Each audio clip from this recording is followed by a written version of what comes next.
The government's definition of being financially independent is being able to pay yourself $3,000 a month in retirement. Woohoo! You live in Orange County, you can't do much for $3,000 a month, right? But 1% are wealthy, okay? And so, I'm the type of person where I'm a firm believer that success leaves clues. If I can find someone that has something that I want, find out what they did to get it, then all I have to do is what? Copy them. Copy them, right? And then what's the next step? Teach somebody. Do it. Yep, show someone else how to do it. Like Sherry was talking about. Well, success leaves clues. So let's look at what the 1% wealthy do. 10% of the 1% are doctors and attorneys, not your typical doctor and attorney. These are, owners of big firms or the chiefs of the staff and so on at the hospital, stuff like that. 10% are CEOs and presidents. Now, generally CEOs and presidents, they usually have more stress than the average person, and they're usually putting in more time than the average person.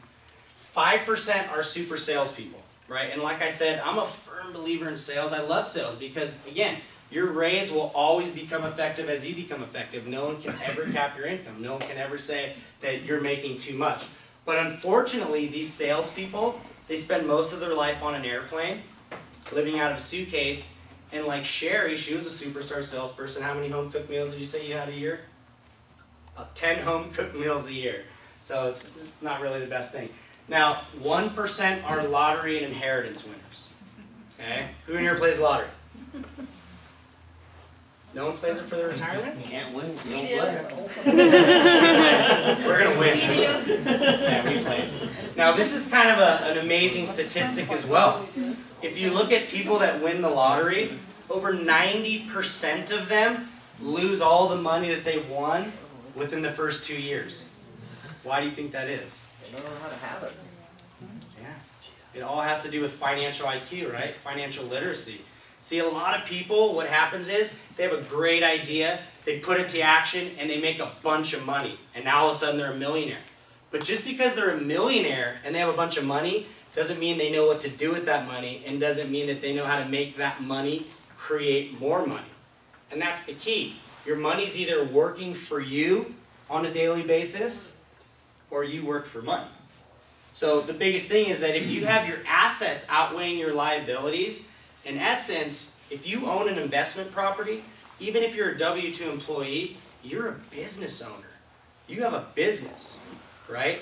And your employee is your tenant, in essence, right? And what they do is they go to work every day, 9 to 5, so that you don't have to, so that you can live the life that you deserve. And that's why it's so important to have your assets outweigh your liabilities.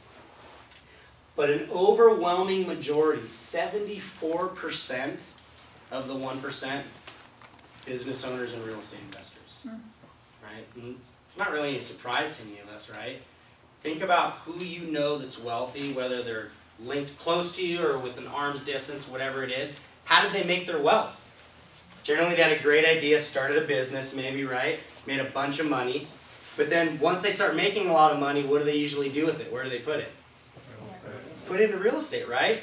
And then a lot of people make great money in real estate, but then they start businesses, they start companies. Because the wealthy have a great habit of creating multiple income streams around the same business that they have consistently. So it's pretty simple. We operate off 5 steps to success. Okay? The very first thing that we do is we identify the property. Okay? As wholesalers, we spend a lot of time identifying properties. We have a very, very, very strict criteria. We walk each property and then we video each property, because at the end of the day, when we go back and we want to look at all the properties again and see which ones we want to make offers on, I mean, when you're walking 60 properties over 2 days, it's hard to remember what you've seen. So we put a lot of work into making sure that we can find very, very cherry properties in the best of the best neighborhoods. And it's kind of funny because, like we have investors that come, out of state with us and go pick out properties, and, we'll drive them to 3 or 4 properties and they'll look at us and they'll be like, I'll take that one. And in my mind, I'm always thinking, I wish it was that easy for us. Like literally, I'll go out there and walk 60 houses and put in 10 offers, get 0. Maybe get 1, maybe get 2. Then I got to start all over and do it again. So we put a lot of time into identifying the property, and then once we identify the property and it meets our criteria, then we buy it so that we own it, so that when our customer is ready to move on it, no ifs, ands, or buts, we own it, they can close on it whenever they want. From there, we hand deliver it at wholesale cost. So generally what we're doing is we're hand delivering our properties anywhere from 40 to 60 cents on the dollar in today's current market. Then from there, what we do is we green have it, okay?